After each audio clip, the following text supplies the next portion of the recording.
Called rate of doing work.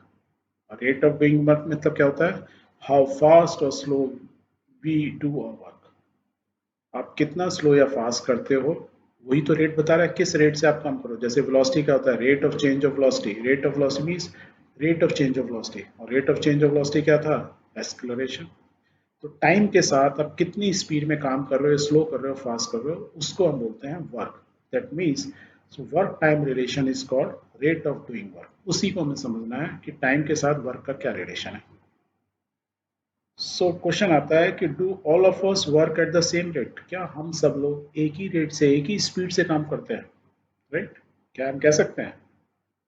और do machine consume और transfer energy at the same rate. कोई एक machine जो एनर्जी कंज्यूम कर रही है या वो एनर्जी ट्रांसफर कर रही है, सेम रेट से करती हैं, क्योंकि कंजम्पशन ऑफ एनर्जी और ट्रांसफर ऑफ एनर्जी सेम है, काम ही करना। एनर्जी का ट्रांसफर इज कॉल्ड वर्क। यही हमने सीखा था अभी तक। ओके। क्या ये भी बोल सकते हैं कि agent that transfer energy do work at different rates. जो चीज़ें एनर्जी ट्रांसफर करती हैं वो डिफरेंट रेट्स पे काम करती हैं। क्या हम ये कह सकते हैं? इन सब का आंसर ना पता लगाने के लिए ना एक एग्जांपल लेते हैं। It's very easy to understand science with an example. Example बहुत सिंपल है। आप है, रामू शामू दो दोस्त हैं, ठीक है? दोनों बढ़िया स्मार्ट है, हाँ। और दोनों को क्या ना कि ना एक ये रोप चढ़नी है, तो हमको स्टाइल पता लगानी है कौन जल्दी पहुंच जाएगा ऊपर तक। तो हाइट ऑफ दिस रोप और this top height is 8 metres, right? So जो पहला वाला बंदा है, ए उसका नाम है, not Ramu Shamu, suppose his name is A, is B. A को जो टाइम लगता है से 20 सेकंड्स, मींस 20 सेकंड में 8 मीटर रोप चढ़ जाता है यहाँ तक। Whereas the guy B, he took 15 seconds, तो मींस 15 सेकंड में यहाँ तक पहुंच जाता है। तो डेफिनेटली कौन जल्दी पहुंचा, ये जल्दी पहुंचा। और ये वाला थोड़ा टाइम 5 सेकंड लेट लगा। दैट मीन्स इसने जल्दी काम कर लिया। काम क्या था, आपको इस रस्सी पे चढ़ना था 8 मीटर हाइट तक, 8 मीटर हाइट तक आपको क्लाइंब करना था। तो इसने अपना काम, काम क्या है, यहाँ से वहां तक जाना, काम इसने जल्दी खत्म कर लिया, हम ये बोलते हैं। और इसने काम थोड़ा स्लो किया। कितना स्लो किया, 5 सेकंड स्लो किया। तो दोनों के केस में यदि हम इसको अच्छे से एनालाइज करें तो we can say what is the work done by each. क्या काम किया, यदि कोई पूछे क्वेश्चन, काम क्या किया? काम ये किया कि दोनों ने काम तो सेम ही किया। वो किया क्या, रस्सी ही चढ़ी ना, और दोनों को यही करना था। इतना ही डिस्प्लेसमेंट हुआ दोनों का, 8 मीटर हुआ, राइट? इसका भी 8 मीटर हुआ, ये भी ग्रेविटी के अगेंस्ट गया, तो काम दोनों ने एक ही किया। बस डिफरेंस ये था कि A has taken more time than B to do the work. Same काम करने के लिए, सेम रस्सी चढ़ने के लिए ए ने ज़्यादा टाइम लिया compare to B. This much we can say.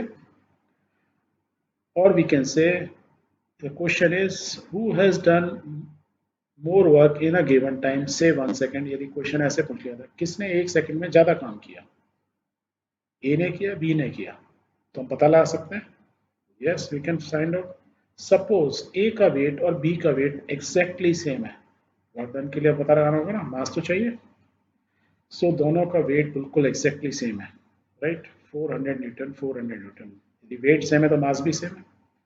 और यदि वेट सेम है तो हम कह सकते हैं दोनों ने कितना काम किया, 400 न्यूटन मीन्स इतने मास को दोनों का यदि मास 0 से लेके 8 मीटर हाइट तक लगे तो they gain the potential energy. So कितने पोटेंशियल एनर्जी गेन की, 400 into 8 means force into distance. Force into distance multiply करेंगे तो 3200 जूल्स। मीन्स यहाँ से यहाँ तक चढ़ने में इन्होंने इतनी एनर्जी, पोटेंशियल एनर्जी गेन की, या इन्होंने इतना काम किया, ऐसे बोल सकते हैं। इतना काम किया, इतनी एनर्जी आ गई उसके अंदर, उसमें स्टोर्ड हो गई पोटेंशियल एनर्जी फॉर्म में। So work done in second, in 1 second I can find out. तो पहले वाला यहाँ से यहाँ तक जो स्लो गया उसने कितनी एनर्जी, इसने भी उतना ही काम किया 3200, बट 20 सेकेंड लिए। तो आई कैन से कि फर्स्ट वन है 3200 डिवाइड बाई 20 सेकेंड, तो 1 सेकेंड में मालूम चल जाएगा। तो लेट्स फाइंड आउट। तो इसने कितने, कितनी, कितना मतलब वर्क डन किया 1 सेकेंड में, इसने किया 160 जूल्स 1 सेकेंड में काम किया, या इतनी एनर्जी गेन की हर सेकेंड में। वेयर एज अनदर वन 3200 उसने भी काम किया बट टाइम कम लिया, डिवाइड बाई 50, तो उसको कैलकुलेट करा कितना है 213.33 जूल्स पर सेकेंड। तो इस बंदे ने इतनी एनर्जी गेन की, पोटेंशियल एनर्जी गेन की, या आपने जो खाना खाया था उतनी एनर्जी आपने लूज की, ऐसे बोल सकते हैं। तो एनर्जी तो फिक्स है, तो जो आपने खाना खाया वो एनर्जी आपकी वेस्ट हो रही है, but you are gaining potential energy. तो लॉ ऑफ कंजर्वेशन एनर्जी देखो यहाँ पे भी हो रहा है, राइट। तो ये जो रेट ऑफ डूइंग वर्क है, कहने का मतलब एक बंदा एनर्जी तेजी से या तो गेन कर रहा है पोटेंशियल एनर्जी फॉर्म में, या उतनी एनर्जी लूज कर रहा है, क्योंकि ये ताकतवर है तो उतनी एनर्जी जल्दी जल्दी चल रहा है, तो इतनी एनर्जी लूज कर रहा है। तो this is what is called, हम इसको यदि ऐसे बोल सकते हैं, this rate of doing work is called power. इस बंदे में पावर ज्यादा है, ताकत ज्यादा है, हम ऐसे बोलते हैं ना, इस बंदे में ताकत ज्यादा है, ताकत ज्यादा है, तभी तो तेज चढ़ गया। तो सेम चीज है, rate of doing work physics के अंदर इज कॉल्ड पावर। पावर को बोल सकते हैं rate of doing work, work divide by time. Work की यूनिट क्या होती है जूल्स, टाइम की यूनिट क्या होती है सेकेंड्स, तो इसको क्या बोल सकते हैं हम जूल्स पर सेकेंड। और एक और नाम आ गया वॉट, दैट मीन्स कोई साइंटिस्ट होगा, yes, the scientist was, British scientist थे जेम्स वॉट। इन्होंने, इनके नाम पे जूल पर सेकेंड, इन्होंने बोला जिस काम तो हम सब करते हैं पर जो जल्दी काम करता है, जिसका रेट ऑफ डूइंग वर्क को डिफाइन करने के लिए उन्होंने बोल दिया उसको पावर, क्योंकि इन्होंने पता लगाया था, इसलिए उसकी यूनिट को जूल्स पर सेकेंड को हम वॉट भी बोलते हैं और इसको कैपिटल डब्ल्यू में लिखते हैं।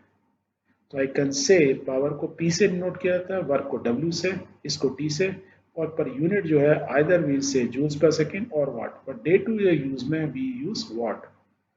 Now rate of doing work power, उसका फॉर्मूला हमने क्या जाना, power is equal to work upon time. उसकी यूनिट हमने सीखी थी, वर्क यूनिट जूल, टाइम की second, so we say joules per second.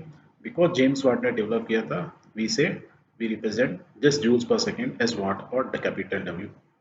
Now the question comes कि what is 1 watt, if someone ask you 1 watt क्या होती है, कितनी पावर होती है 1 वाट, कम होती है ज़्यादा होती है। तो डिफाइन करने का सिंपल तरीका, वर्क यदि आपकी फॉर्मूला मालूम है power is equal to work upon time, तो मैं ऐसे लिख सकता हूँ 1 watt is equal to 1 joule upon 1 second. कहने का मतलब जूल क्या है, वर्क की, वर्क मीन्स एनर्जी। तो मैं इस 1 जूल एनर्जी में 1 सेकेंड में खर्च करता हूँ, तो कितनी एनर्जी, कितनी पावर हुई मेरे में, 1 वाट। तो दिस इज माई पावर, बोलते हैं ना मैं इतनी पावर है मेरे में, तो मैं इतनी एनर्जी से काम करूंगा। एंड किस एनर्जी काम करूंगा मैं, इतनी एनर्जी 1 सेकेंड में खर्च कर दूंगा, that is called 1 watt. So in English we write 1 watt is the power of an agent. Agent means anything, a bulb और जो भी है यूनिट जो कंज्यूम कर रही है या वो अपनी एनर्जी उतना एक्सर्ट कर रही है। तो वी से 1 watt is the power of an agent which does work at the rate of 1 joule per second. Joule being a very small unit, and when you divide joule by second तो further watt छोटी हो जाएगी, that means watt is further smaller unit. So what we do is watt की जगह normally हम क्या use करते हैं, 1 kilowatt या kilowatt use करते हैं। So 1 watt हुआ, या मैं बोलूँ 1 kilowatt, 1 kilo means कितना होगा 1000, I can say 1000 watt। Short form में कैसे लिखते हैं, 1 स्मॉल के कैपिटल W, क्योंकि watt हमने बोला था यूनिट कैपिटल में लिखते हैं, इसको watt तो मैं W से लिख सकता हूँ। और मैं क्या लिख सकता हूँ, 1 किलो वाट को लिख सकता हूँ 1000 joules per second, because watt means ही जूल्स पर सेकेंड। क्लियर। हम ये क्यों बता रहे हैं, क्योंकि हम फ्यूचर में इसका देखेंगे। अब आपने डे टू डे लाइफ में देखे हैं, we are using energy, and that is the most abundant energy we are using every day. क्या यूज करते हो अपने घर में, that is called electrical energy. So the commercial unit of energy, जो इलेक्ट्रिकल एनर्जी अपने घर में यूज करो, what is that, and not only in the house, we are using in our factories, our shops, है ना, जहाँ पे भी है, तो we are using electricity everywhere, और उसके लिए हम पेमेंट करते हैं। So what is that unit, the how much electricity I have consume in a day, तो वो कैसे मेजर की जाती है उसके बारे में भी हम पढ़ेंगे, because it is also a power. Rate of doing means energy consume per hour, और मतलब पर time, that is called power. तो मैंने कितनी पावर कंज्यूम की उसके बारे में हम पढ़ेंगे। So before we discuss this, let's take few example on the power.